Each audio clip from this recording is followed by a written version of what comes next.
swear. Save it! Huh?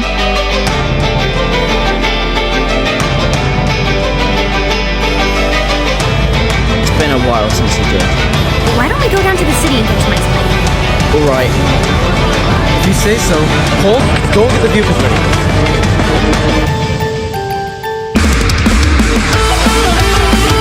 I'll get the girl. No! I cannot.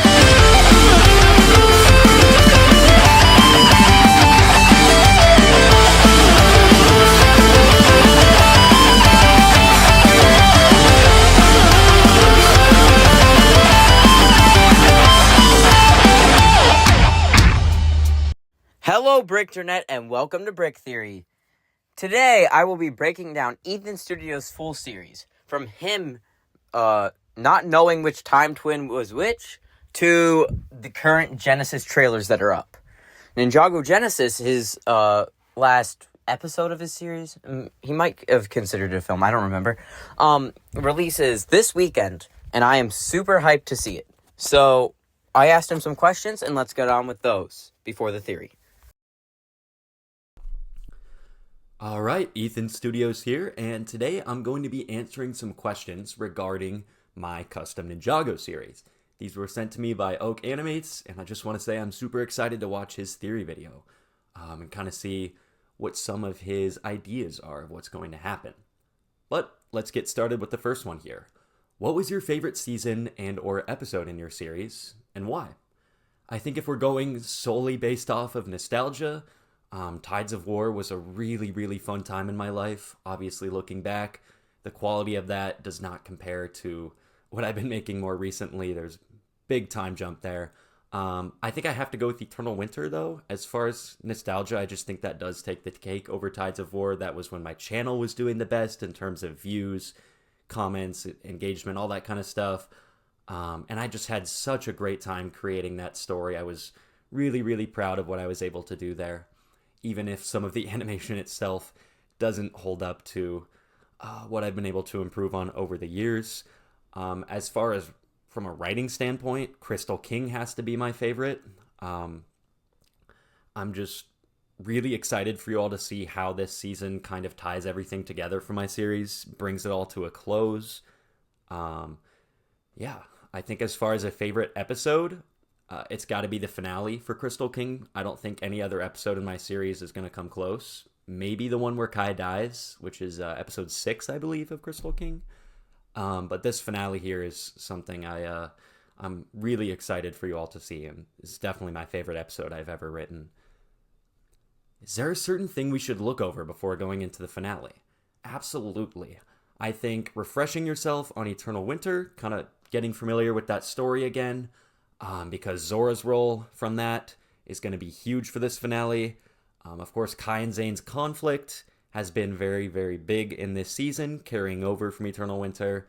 And then just the implications of what the Ice Emperor did is always going to be important to look back on. I think one other thing, maybe go look back at my earliest season, Lost in Time. There is also a really awful movie that I released called The Race Against Time, which is technically the very beginning of my series. But if you want to watch that movie in the first season, if you can make it all the way through, there's going to be certain parts that I'll be kind of wrapping up, certain characters I'll be bringing back from that beginning, just to kind of make everything feel coherent, like it's coming to a close. What was the hardest part to animate? I think I'm going to have to go with episode 9 from the Crystal King. As far as that very first fight scene with all of the blood, that took a long time to kind of just make sure it looked the way I wanted to. I had never really animated with clay the way I did in that scene, so it took some trial and error just to make sure the blood exploding and that kind of stuff, as I was using the clay, looked right, at least to me personally. Why do you like adding plot twists to most of your seasons? This is a great question. For those of you that aren't fully aware, I'm a huge fan of plot twists. I'd done it in the Crystal King here by killing the main villain way before the series ended. And then I did it in Eternal Winter as well by letting the villain die and then also win and then come back. It's a whole thing. If you've seen it, you know what I'm talking about. I even did this in Plaguing Shadows too.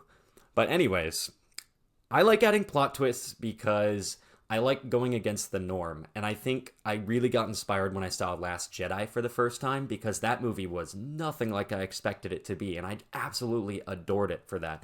It's one of my favorite films to this day, as controversial as that is. But I think if an audience knows where a story is going, or at least can kind of feel comfortable in their head about how things are going to wrap up, I get the appeal of that. But at the same time, I don't think that's what's going to make something stand out. If you go into something and you get expecting something and you get something else, I think that's going to make that project stand out so much more in your mind. That's why something like Last Jedi is so divisive and stands out so much, because it took risks. It decided to add a little spice to the story, and that's something I'm really, really interested in doing, and will probably keep doing with a lot of my scripts as I kind of move more into writing after this series is done. Who is your favorite villain in your series? I'm sure most of you who have seen my Ninjago series are going to agree with me on this, but it's got to be the Ice Emperor. I don't think anyone comes close. The implications of what he did to the ninja team have been really, really important to my series. I mean, he split the entire ninja team apart, which has never happened in my series, at least not from a villain standpoint. And he also killed Master Wu and brought on an Eternal Winter, which caused the flares to happen, which, if you've been watching Crystal King, the flares are not going very well right now. And he also had a redemption arc, which I didn't really do much of before, but he had a little bit of a redemption at the end, which I was happy with. I'm sure a lot of people were expecting Kiro to be my best villain, or at least favorite, but that's just not the case. I think the point with Kiro, at least when I was writing him, was to be more of just an opposition to the ninja team, more of a catalyst for all the events that are happening with the flares. I tried to give him some backstory and some motivations with his royal family and everything. I'm really happy with how Kiro turned out, but I just didn't place the same focus on him as I did with the Ice Emperor, because this final season, Crystal King is more so focused on wrapping up the story of our heroes and the story of Ninjago, rather than putting a ton of attention on the villain. And that was a bit of a risk I took. I'm not sure how all of you have felt about that, but it's something I wanted to do, and it's something that I'm very happy I did, because I'm very excited for you all to see how this finale ends things for my series. So you'll probably all let me know if it turned out, and if it was worth the risk. But that's it for the questions. Thanks again to Oak Animates. These were some great questions. I particularly like the plot twist one, because that is a very big element of my writing in my series over the years. Very excited for you all to see the finale, and I'm very excited to watch Oak's video and see what his thoughts are. See if he gets anything right. Anyways, thanks for having me again. Catch you later. Alright everyone, now time for the breakdown.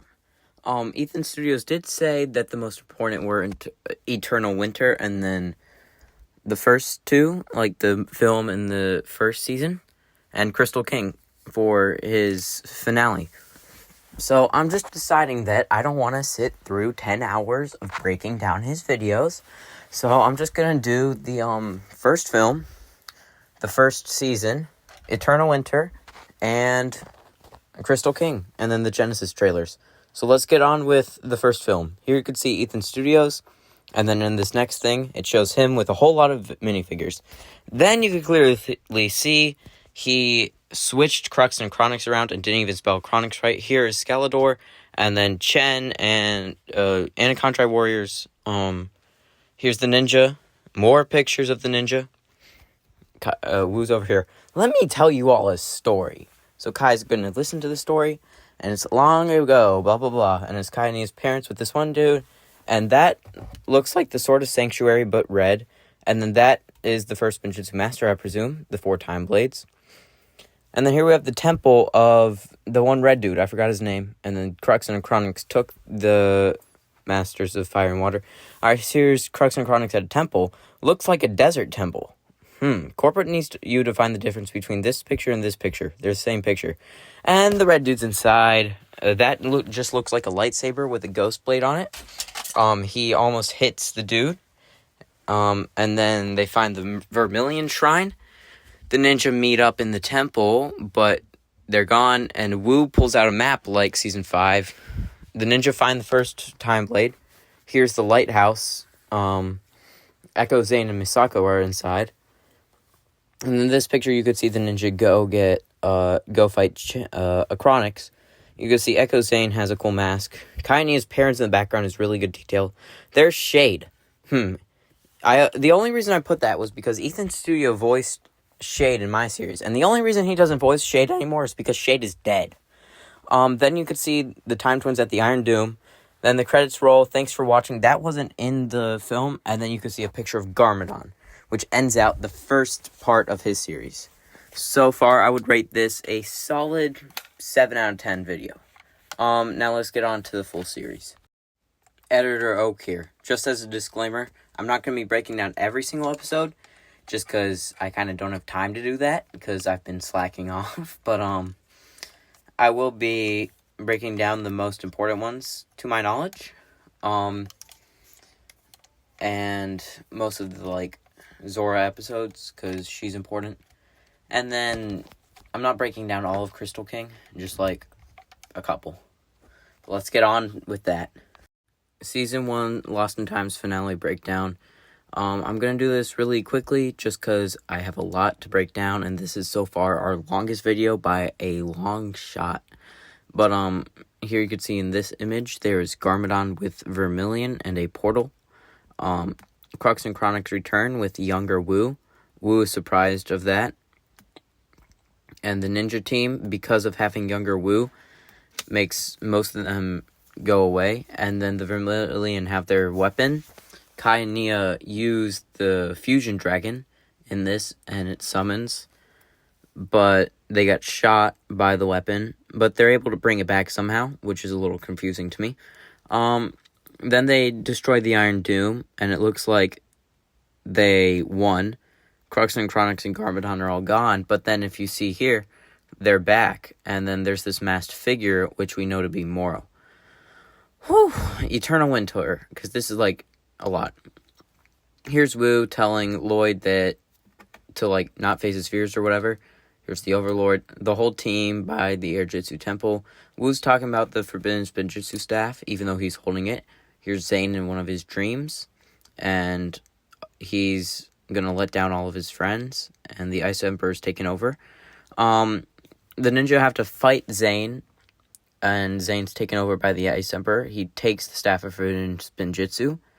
And then Kai gets it, but Kai's defeated, and then here's the Ice Emperor, looking very nice. Lloyd's here with the other staff, and then we have Kai in Forbidden Spinjitzu form.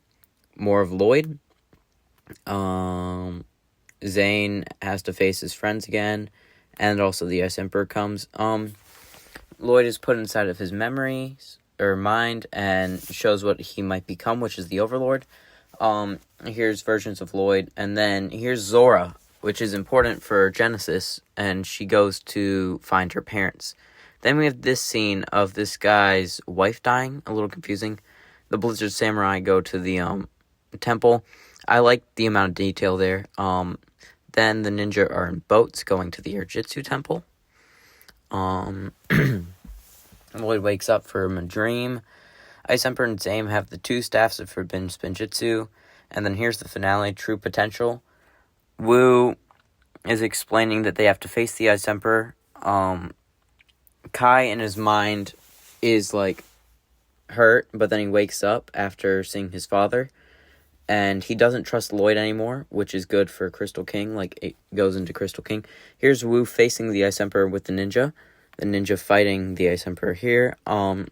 Ice Emperor gets decapitated, and Zane is talking to Pixel. Yeah, this is all out of order, sorry. And then, yeah, but Ice Emperor's defeated, but the, snow doesn't stop. I'm skipping over Ethan Studios movie 2 and Crystal King. You guys should just all watch before the finale. So I'm just going to go on to breaking down the trailers for Genesis before the theory. Alright, for the first Genesis trailer, first you see the solar flare getting even worse.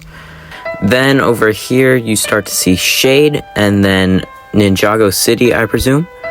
And then here we have this building and a group of thugs, this amazing Lloyd picture, this wall, and then Kiro, aka the Crystal King, Nia going into Spinjitzu, Cullen fighting a snake, Ronan fighting Rapton, Cole throwing a dagger, this, and then this September. This right here, something going through the sky, it could either be Naiad or Zora. Then you see Echo Zane and then Camille being hung, every ending, and then the Crystal people, Cullen, Cairo, Lloyd, and then the Ninja team is a new beginning. I really like how Ethan Studios treats this. I'm happy to see. And then Naiad here, or Nia, I don't know which yet, and then her mother's death in a previous episode, Lloyd with all these special effects as Oni, and then this Ninjago Genesis, September 28th. Now moving on to the final trailer for Genesis. After this, you could see the blacksmith shop. Echo Zane is talking to Shade, and there's the whole heatwave thing. And then this week, photo of Lloyd with Zane in the background, pretty nice. The ninja team. This whole thing prompts my theory. Nia in her like water form, or Naiad, Lloyd, and then the same thing that is either Zora or Nia, and then September 28th, 12 p.m. PST.